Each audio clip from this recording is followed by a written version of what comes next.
Hello guys, আপনারা কেমন আছেন?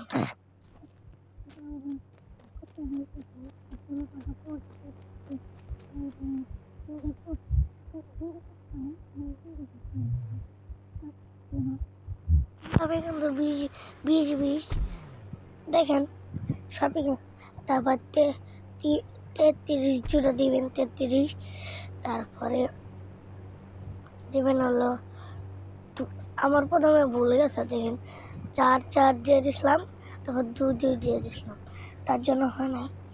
এবার যে বললো 2 আরেকটা 2 দিলাম, কয়টা হলে 4 এখন হয়ে গেছে একটা গাড়ি। গাড়ির নাম ছিল না, পরে আরে হয়ে গেল। তারপরে R15 আনি এখন, কত দিয়ে R15 এ 2টা 0